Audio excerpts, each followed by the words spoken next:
इयत्ता 10वीच्या मराठी माध्यमाच्या गणित भाग 2 मधील आपण चक्रीय चौकोनाच्या प्रमेयावर आधारित एक गणित घेत आहोत. ते गणित पहा 3.4 सराव संच 3.4 मधलं तिसरं गणित आहे.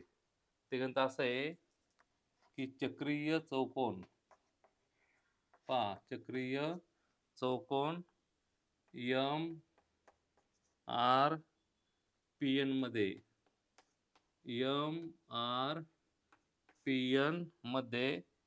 कोन आर बरोबर 5x - 13 5x - 13 अंश आणि कोन n बरोबर 4x अधिक 4 अंश. तर कोन आर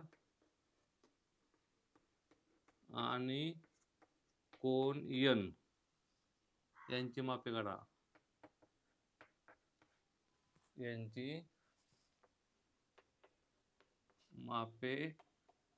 काढा. असा प्रश्न आहे. पहा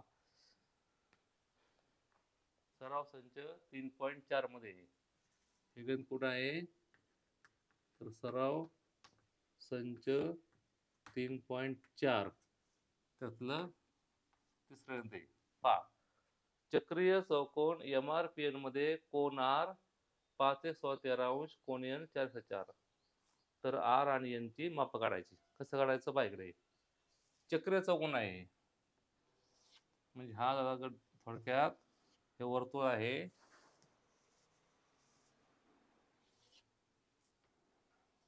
आणि या वर्तुळामध्ये एक असा चक्रीय चौकोन आहे.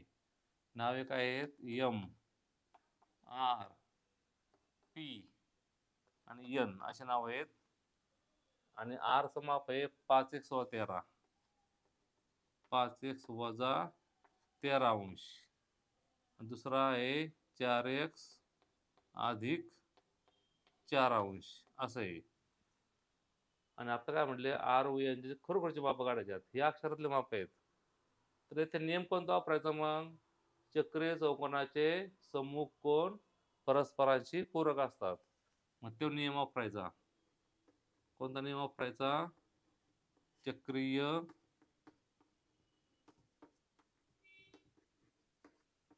चौकोनाचे सम्मुख कोन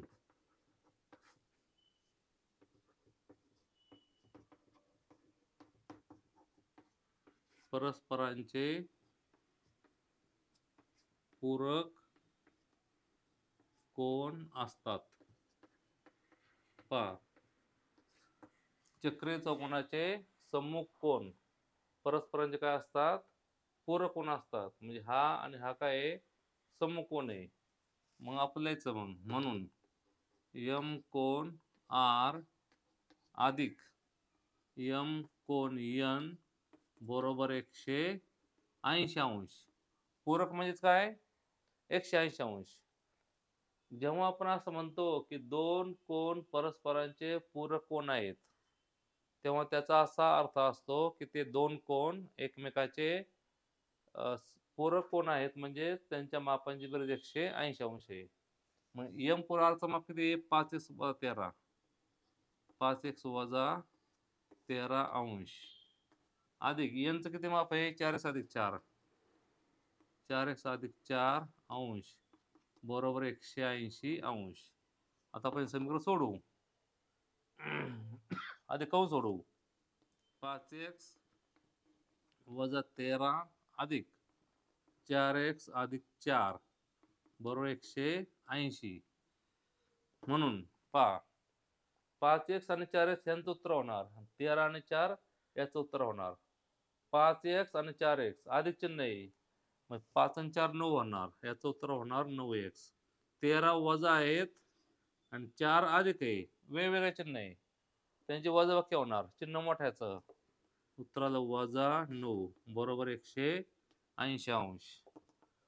म्हणून 9x बरोबर 180 अधिक 9 हा जो वजा 9 आहेत ना, ते पलीकडे अधिक होणार.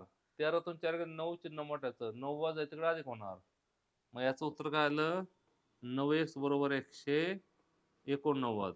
म्हणून x बरोबर 189 भागिले 9. म्हणून x बरोबर 9 दुने 18, 9 एके 9. x ची किंमत काय आली? 21 आली.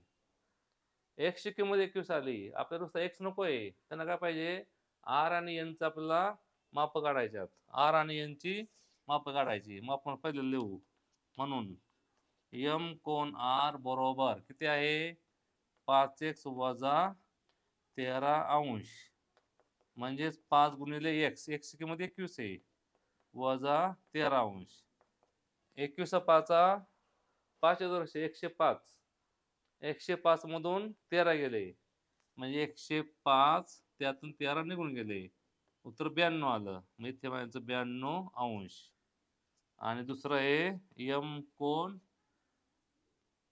n. n किती आहे? 4x अधिक 4 अंश.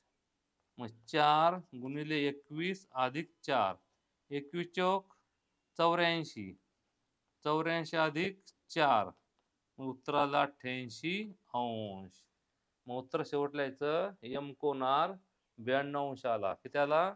92. शेवट उत्तर लिहायचं m कोन r बरोबर 92 अंश आणि m कोन n बरोबर 88 अंश आले. दोघांची आपण जर बेरीज केली तर ती बेरीज बरोबर 180 अंश येईल. पहा, एकदम सोपी गोष्ट आहे. फक्त काय मांडायचंय? सम्मुख कोन परस्परांचे पूरक कोन असतात. म्हणून त्या दोघांच्या मापांची बेरीज 180 आली. आपण समीकरण सोडवलं आणि x ची किंमत आली 21. मग x ची किंमत 21 आली की ती किंमत आपण त्या r आणि n यांच्या त्या किमतीमध्ये भरायची आणि त्यांच्या प्रत्यक्ष किमती काढायच्या. इथे नियम कोणता वापरला आपण? की चक्रीय चौकोनाचे सम्मुख कोन परस्परांचे पूरक कोन असतात. ह्या दोघांची बेरीज 180 आली. तसंच ह्या दोघांची पण 180 येईल. पण त्यांनी आपल्या यांची माप कोणाची दिलेली नाहीत. याच्यातलं आपण एकाच जरी माप दिलं असतं तर आपल्याला दुसरं माप काढता आलं असतं.